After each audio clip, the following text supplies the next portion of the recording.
ओम श्री गुरुभ्यो नमः।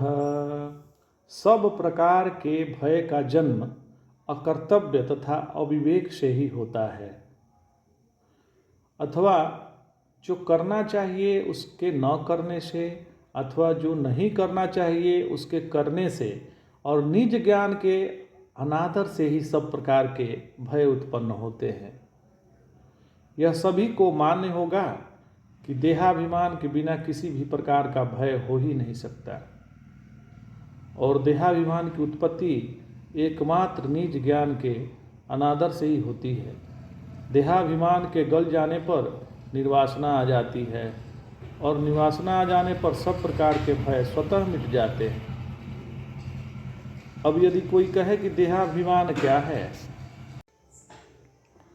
तो कहना होगा कि अपने को देह मानना और देह को अपना मानना ही देहाभिमान है।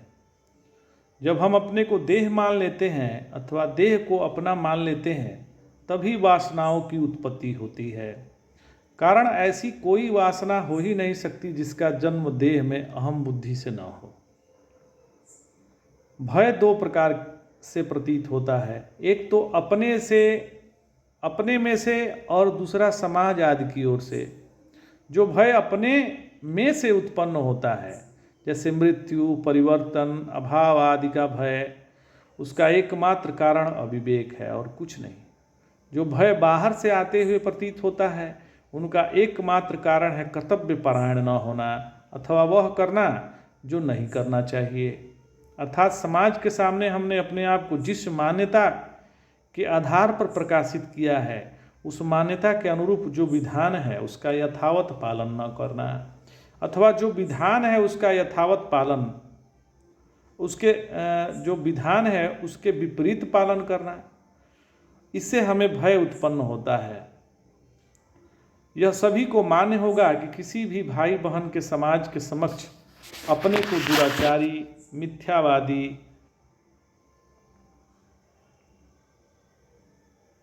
वंचक आदि मान्यताओं से प्रकाशित नहीं किया। इससे स्पष्ट हो जाता है कि मानव जीवन की कोई ऐसी मान्यता नहीं है जो साधन रूप न हो। अर्थात जिस मान्यता का विधान अपने को सुंदर बनाने और समाज के अधिकार को रक्षा में हेतु न हो, अतः अपने को असुंदर बनाने वाली, समाज का हित करने वाली चेष्टाएं जिन मान्यताओं से होती है, उन मान्यताओं का मानव जीवन में कोई स्थान ही नहीं है। अब यदि कोई कहे कि दोषयुक्त मान्यता तो दोषयुक्त प्रवृत्ति से उत्पन्न होती है, तो ऐसा कहना यथार्थ नहीं है, क्योंकि कर्ता के अनुरूप ही कर्म होता है। कर्म तो केवल कर्ता के मान्यता में दृढ़ता उत्पन्न करता है। जैसे अपने को चोर मान लेने पर ही चोरी में प्रवृत्ति होती है। यदि चोरी करने से पूर्व अपने को चोर नहीं माना जाता, तो चोरी में प्रवृत्ति कदापि नहीं होती। तो अब यह प्रश्न उठता है कि साधन रूप मान्यताएं तो अपनी संस्कृति, मत, संप्रदाय आदि से हमें प्राप्त हुई है, किंतु असाधन रूप मान्यताओं की उत्पत्ति जैसे हुई, जब जब जीवन में कर्म का, संयम का आदर घटता है और आलस्य तथा विलास की रुचि बढ़ती है, तब तब दोषयुक्त प्रवृत्ति उत्पन्न होती है। आलस्य की उत्पत्ति यथेष्ट विश्राम न मिलने से होती है, और विलास का जन्म होता है जीवन में निरस्ता तथा खिन्नता बढ़ जाने से ऐसा होता है। और यदि दोनों की उत्पत्ति होती है देह से अतीत जीवन पर विश्वास तथा उनका अनुभव न होने से। अलौकिक विवेक के प्रकाश में जब हम यह अनुभव कर लेते हैं, उसमें मैं नहीं मिलाते, तब स्वाभाविक विश्राम प्राप्त होता है। कुछ काल उसमें निवास करने से स्वाभाविक श्रम की रुचि तथा संयम प्राप्त होता है। संयम से आवश्यक शक्ति का विकास और श्रम से वर्तमान कार्य सुंदरतापूर्वक होने लगता है, जो वास्तव में कर्तव्य परायणता है।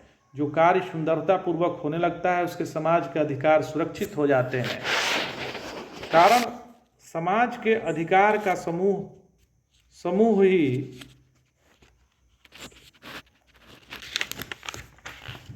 व्यक्ति का जीवन है। जब हमारे जीवन से दूसरे के अधिकार सुरक्षित होने लगते हैं, तब वर्तमान परिस्थिति का सदुपयोग हो जाता है। यह नियम है कि वर्तमान परिस्थिति का सदुपयोग परिस्थितियों से अतीत के जीवन में प्रवेश करने की सामर्थ्य प्रदान करता है।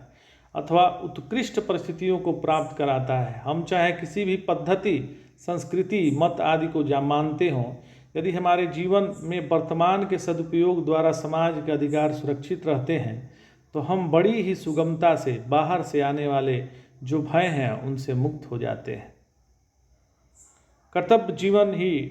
कर्तव्यनिष्ठ जीवन ही मानव जीवन है।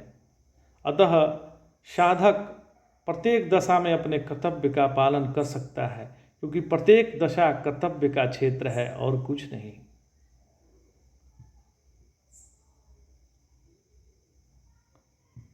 जय जय शंकर, हर हर शंकर।